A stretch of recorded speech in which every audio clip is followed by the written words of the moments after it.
नाजरीन आदाब, सियासत टीवी के तालीमी प्रोग्राम सियासत करियर गाइडेंस में आपका इस्तकबाल है। मैं हूं आपका मेज़बान मोहम्मद मुनीर और मेरे साथ मौजूद है माहिर तालीम एम ए हमीद। नाजरीन, आज का हमारा मौजू है 2024 में नीट इम्तिहान का जो ऑनलाइन रजिस्ट्रेशन फॉर्म फिलअप किया जाता है तो उसकी अगराज़ व मकासद क्या है, कौन से तारीख़ों के लिए कौन कौन से जो है तवारीख़ रखी गई हैं और क्या क्या मालूमात आपको फ़राहम करना है ऑनलाइन के बेस पे। तो आज इस पर तफसीली गुफ्तगू करेंगे एम ए हमीद के साथ और जानेंगे कि नीट 2024 आपके लिए क्या तब्दीली लाता है और क्या तब्दीली की गई है इसमें और क्या आपके लिए इक़दाम उठाए गए। सर, जैसे कि आप जानते हैं कि मेडिसिन को लेकर बच्चों में काफ़ी जोश व खरोश पाया जाता है, तो ख़ासकर नीट के इम्तिहान की तैयारी के ताल्लुक से भी बातें आती है। तो ये बताइए कि आप जो 2024 का नोटिफिकेशन आया है तो उसकी क्या अहम अगराज़ व मकासद हैं। NEET 2024 national eligibility cum entrance test का नोटिफिकेशन जारी हो चुका है। 9 फरवरी से ही फॉर्म ऑनलाइन दाखिल किए जा रहे हैं। NTA नेशनल टेस्टिंग एजेंसी जो इसका इम्तिहान मुनक़िद करती है उसने इसका ऐलान जारी करते हुए 190 पेजेस का लगभग 100 से ज़्यादा सफ़हात पर मुश्तमिल इंफॉर्मेशन बुलेटिन यानी मुकम्मल मालूमात दी है। पहले आपको फॉर्म पेपर पर बनना होता था, प्रॉस्पेक्टस या ब्रोचर मिलता था, मालूमाती किताब पर मिलता था। आजकल टोटली आपको ऑनलाइन है, वेबसाइट से ही इंफॉर्मेशन बुलेटिन डाउनलोड करना है और तमाम शेड्यूल के साथ तमाम अहम नुकात को बगौर पढ़ते हुए उस पर अमल करना है। आजकल यूट्यूब पर, व्हाट्सएप पर, अलग अलग जगह पर उन्होंने ये बता दिया, इतने ज़्यादा कंफ्यूज हैं कि गलती पर गलती होती है। तो उसके लिए सबसे पहला और वाज़ेह जवाब है कि आप सिर्फ़ और सिर्फ इंफॉर्मेशन बुलेटिन पेपर प्रिंट निकाल लीजिए, अपने सामने रखिए, उसको फॉलो कीजिए। 2024 लेटेस्ट इन्फॉर्मेशन क्या है उसके लिहाज से काम कीजिए। यह नहीं कि पिछले सफा ये था, वो डॉक्टर थे, वो पर्चों को तो ऐसा किए थे, हमको इस पर अमल करना नहीं है, बल्कि गाइड को फॉलो करते हुए अमल करना है। NTA ने इंफॉर्मेशन बुलेटिन दे दिया है, फॉर्म दाखिल किए जा रहे हैं। जनरल कैटेगरी है, OBC कैटेगरी है, EWS कैटेगरी है।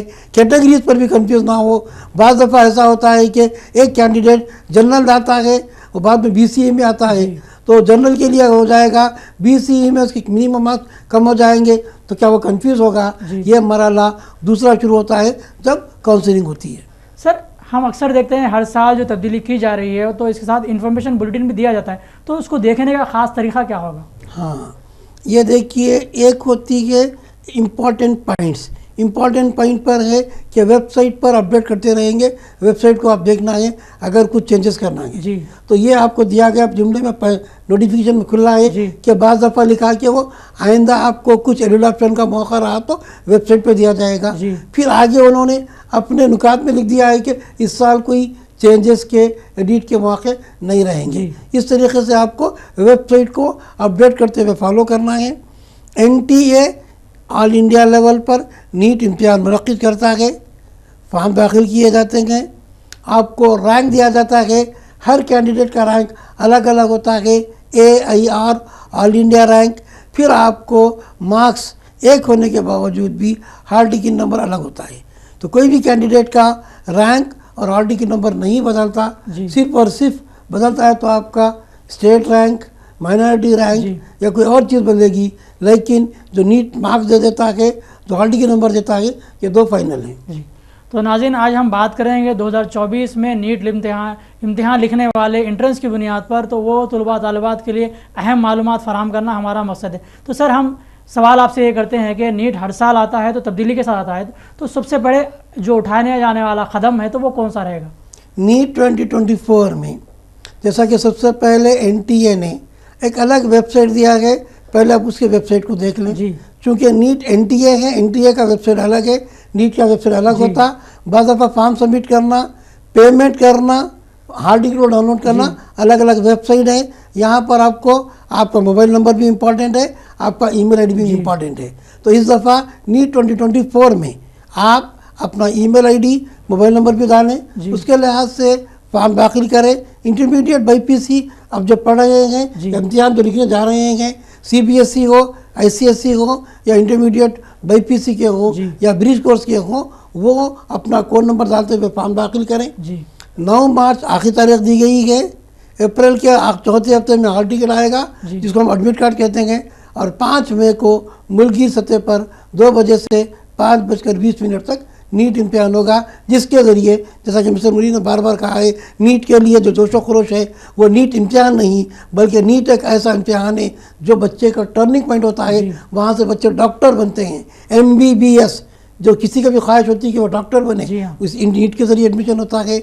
BDS करे, नर्सिंग भी इसी में आ गया, और आपके अहम तरीन में अल्टरनेट जो मेडिसिन के हैं, यूनानी का BUMS, होम्योपैथी का BHMS, आयुर्वेदिक का BAMS और नेचुरोपैथी का BNYS, ये तमाम कोर्सेस में दाखिले नीट के ज़रिए ही होते हैं।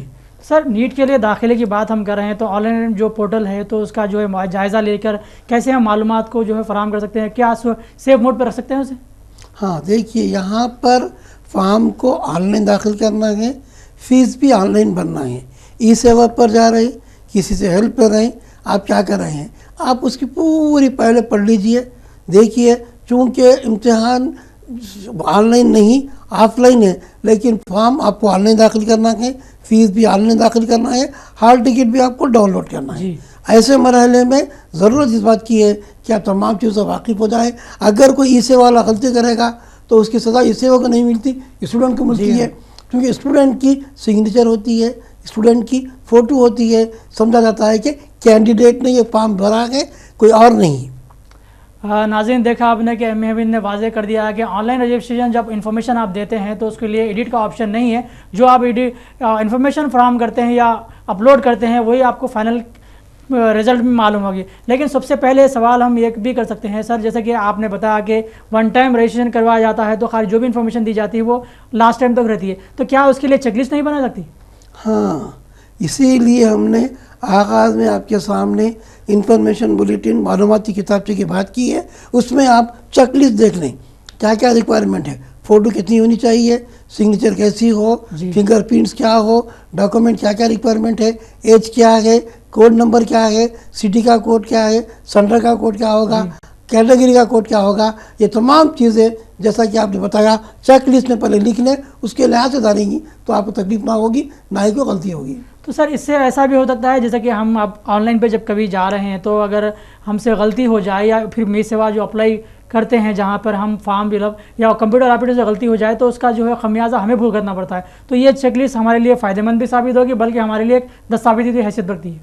हाँ, इसीलिए हमको चाहिए कि हम ई-सेवा पर या XYZ पर भरोसा ना करें, खुद अपना देखें कि आप किस कैटेगरी में आते हैं।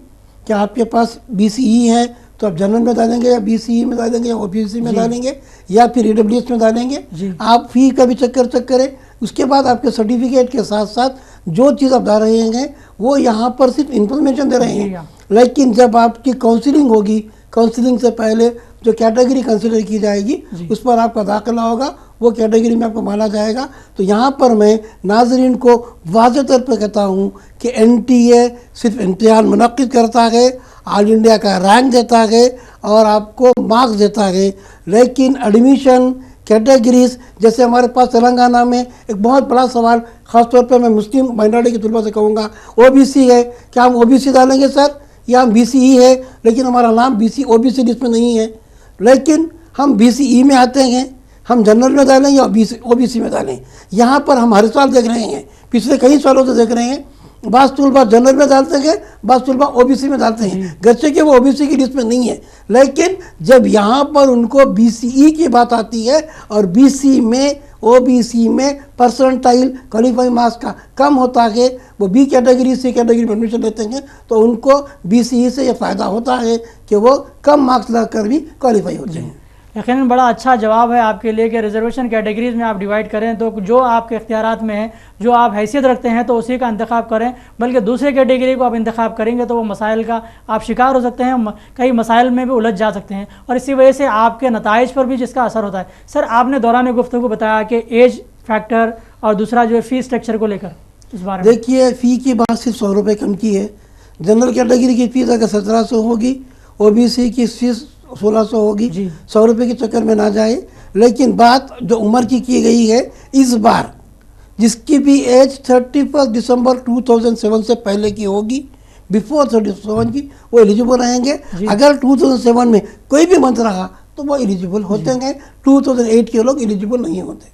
सर उम्र के हद में देखा जाए तो क्या नौजवान उम्र काबिल कदर है या फिर वो उम्र जो लास्ट स्टेज पे आती है? देखिए यहाँ पर उम्र की एक अहम बात यह है, जी। मैं वाज़ेह कर दूँ आपके सामने कि बास कोर्सेज में उम्र की हद नहीं है, जी। एमसेट में नहीं है, इंजीनियरिंग में नहीं है, जी। और दूसरे कोर्सेज में नहीं है, फार्मेसी में नहीं है। लेकिन MCI जो कवायद बनाया था मेडिकल कोर्सेज में एडमिशन के लिए 31 दिसंबर 2024 को 31 साल यानी 31 दिसंबर को उम्र जो है 17 साल मुकम्मल हो। अगर आपकी उम्र 16 साल 9 महीने हो या 2 दिन से 7 दिन भी कम होगी तो आप एलिजिबल नहीं होते। जी। तो सर ये बताइए कि अब जैसे लास्ट टाइम क्या रैंक था, किस बार कट ऑफ पे जो है एडमिशन हुआ था, तो इस बार जो है क्या रहेगा आपके? देखिए बात हम कट ऑफ की, मार्क्स की, रैंक की करेंगे तो वो रतायत के बाद शुरू होगा। जी हाँ। आज पहला मरहला चल रहा है। आज के मरहले में हमारा फोकस सिर्फ नीट के फॉर्म दाखिल करना, नीट में कोई गलती ना करना, नीट के कवायद को पढ़ना उस पर है। दूसरा मरहला इम्तिहान की तैयारी पर होगा। तीसरा मरहला काउंसलिंग का होगा। उसके बाद जो मरहला आएगा रैंक के बाद आएगा तो हम जब कट ऑफ देखेंगे। अब तालिब इल्म को सिर्फ फॉर्म सही भरना है, इम्तिहान में बैठना है। इस वक्त 2 टाइप के स्टूडेंट है जो इंटरमीडिएट पढ़ रहे हैं, उनके सामने इंटरमीडिएट प्रैक्टिकल चल रहा है, इंटरमीडिएट के फाइनल एग्जाम है, उसके बाद उनको नीट लिखना है।